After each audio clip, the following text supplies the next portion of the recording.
Shalom dan puji Tuhan saudara atas kebaikan Tuhan pada setiap kita, sehingga pagi ini dengan izin Tuhan kita boleh bangun dengan bersihat, pikiran cergas dan semangat yang berkobar-kobar untuk melayani Tuhan. Untuk memulai renungan kita, mari kita berdoa. Bapa di sorga, terima kasih atas kebaikan-Mu karena bersama dengan kami sementara kami mendengar mempelajari firman Tuhan. Dalam nama Yesus kami berdoa. Amin. Saudara-saudari yang dikasihi dalam Kristus, tajuk renungan kita pagi ini ialah tolonglah tanpa syarat. Mengapa dan bagaimana kita boleh melakukan ini? Firman Tuhan dalam Lukas 6 ayat 33 mengatakan, sebab jikalau kamu berbuat baik kepada orang yang berbuat baik kepadamu, apakah jasamu? Orang-orang berdosa pun berbuat demikian. Bacaan kita hari ini kita boleh baca di dalam buku Injil Lukas 6 ayat 27 hingga 36. Ini merupakan ajaran atau nasihat Yesus untuk mengasihi musuh tanpa syarat. Berbuat baik bagaimana? Perlu syaratkah? Saudara, ilustrasi. Sebuah kapal laut Lady Elgin berlanggar dengan perahu pengangkut kayu sehingga karam.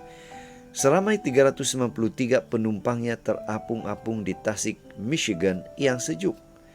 Seorang mahasiswa, Edward Spencer, terjun ke dalam air berkali-kali dan berjaya menyelamatkan 17 orang penumpang.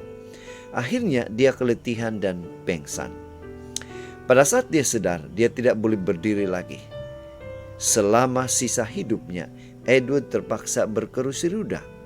Bertahun-tahun kemudian, seseorang bertanya tentang apa yang paling diingatinya pada malam nahas atau tragedi tersebut. Menurut laporan wartawan surat kabar dari Chicago, Edward menjawab, yang jelas tidak seorang pun dari 17 orang itu yang datang untuk mengucapkan terima kasih kepadaku. Saudara, pada saat kita melakukan kebaikan, tidak ada jaminan orang akan mengucapkan terima kasih kepada kita atau memberikan penghargaan atau pengakuan. Malah mungkin sebaliknya, kebaikan atau pertolongan kita itu dianggap seperti angin yang lalu sahaja atau kita dilupakan begitu sahaja. Namun, sebagai hamba Tuhan, kita dipanggil untuk menghulurkan tangan kepada siapa sahaja yang memerlukan bantuan. Yesus tidak pernah menghitung untung rugi.